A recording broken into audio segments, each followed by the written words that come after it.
Hello everyone, আসসালামু আলাইকুম। আশা করছি প্রত্যেকেই খুব ভালো আছেন। তো আজকে চলে আসলাম আমরা কুরবানির পশুর হাটে। কুরবানির পশুর হাটে আমরা কি দেখেছি, কি দেখব সবকিছুই দেখানোর চেষ্টা করব।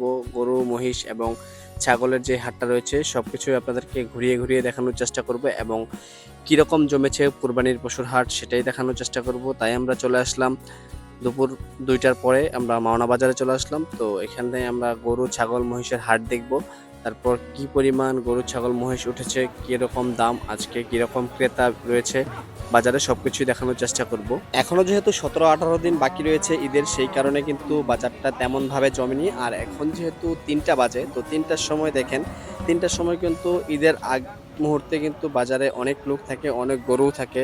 তো এখন কিন্তু বড় গরু অনেক রয়েছে, বাট মাঝারি সাইজের গরু আর ছোট সাইজের যে গরুগুলো রয়েছে সেই গরুগুলো কিন্তু এখন খুবই কম। তো আমি ২-১টার দাম দর করেছি, জাস্ট দেখার জন্য চলে আসলাম। আজকে কেনার কোনো নিয়ত নেই। তো দেখার জন্য আসলাম, সেই কারণে আপনাদেরকে আমি চেষ্টা করলাম যে একটু ভিডিও করে নিয়ে যাই আপনাদের সাথে শেয়ার করার জন্য। এখানে দেখেন বড় অনেক গরু রয়েছে, অনেক সুন্দর গরু রয়েছে।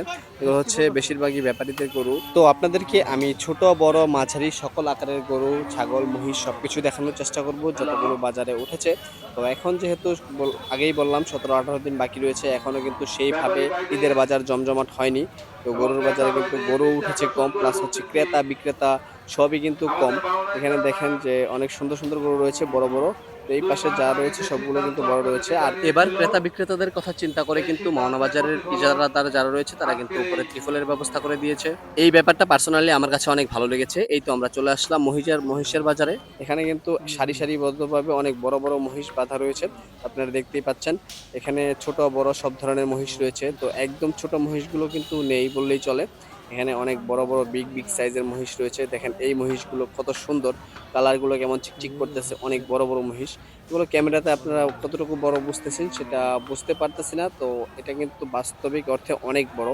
এই পাশে দেখেন মহিষের ওই পাশে কিন্তু গরু বাঁধা রয়েছে। এইদিকে অনেক ফাঁকা রয়েছে জায়গা। তো এই পাশে দেখেন আমি এই ২টা ছোট গরুর দাম করেছিলাম। জাস্ট এই ২টা গরুর দাম তারা অনেক বেশি চেয়েছে। তো এই পাশে আমরা চলে আসলাম ছাগলের বাজারে। ছাগলের বাজারে কিন্তু মোটামুটি ছাগল উঠেছে। ছাগলের ছাউ গেল গা।